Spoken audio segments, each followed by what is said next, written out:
Bonjour, docteur Dalia Ghanem. Quelles sont les véritables forces qui peuvent jouer un rôle dans la transition de pouvoir en Algérie? Alors, en ce moment, je dirais que ce n'est sans doute pas l'opposition. Malheureusement, l'opposition en Algérie est très divisée et polarisée. D'ailleurs, on le voit à la cacophonie des différentes déclarations des différents leaders politiques. Et puis, même si l'opposition voulait jouer un rôle, elle ne le pourrait pas pour la simple et bonne raison que c'est une opposition qui est complètement décrédibilisée aux yeux des Algériens. C'est-à-dire les Algériens aujourd'hui n'ont absolument aucune confiance en les partis politiques. Il y a des sondages qui montrent, notamment le Arab Barometer, qui montrait bien avant le Hirak, donc ça doit être bien pire aujourd'hui, qu'en 2018, seulement 14% des Algériens croyaient en les partis politiques et en les parlementaires. Donc il y a une désillusion, il y a un manque de confiance, il y a une crise de légitimité.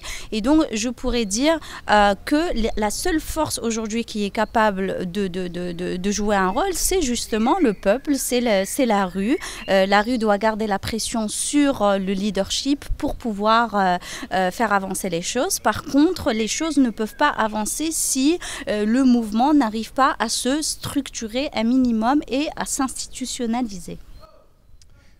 D'autre côté, dans quelles conditions, dans quelles circonstances l'armée pourrait permettre cette transition pacifique de pouvoir? Alors, l'armée est un acteur incontournable en Algérie, c'est un acteur politique très fort, c'est une institution très forte et très disciplinée, mais comme toutes les armées dans le monde, l'armée fait toujours un calcul rationnel coût-avantage. C'est quoi le coût de l'interventionnisme politique et c'est quoi les avantages? À un moment donné, nous l'avons vu, lorsque l'armée a décidé de faire ce qu'on appelle en anglais un allegiance shift, c'est-à-dire de shifter son allégeance de Bouteflika vers le peuple, elle l'a fait non pas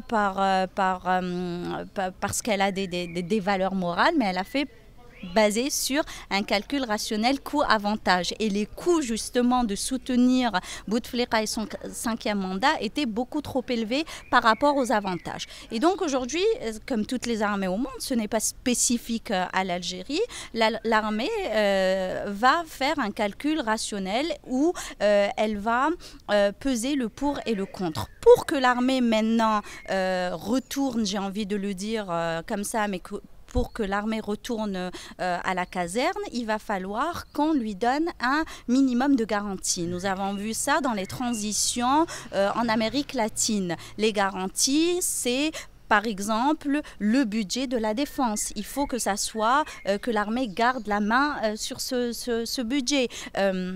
Les garanties peuvent être aussi tout ce qui est immunité. En Amérique latine, au Brésil, au Chili, pour que l'armée revienne dans ses casernes, il a fallu lui donner un minimum de garanties parce que aussi, il faut noter que l'interventionnisme politique a un coût sur notamment la cohésion de l'armée. Aujourd'hui, si l'armée voit que sa cohésion est en danger, elle prendra justement les mesures nécessaires pour éviter les clivages au sein même de l'institution militaire.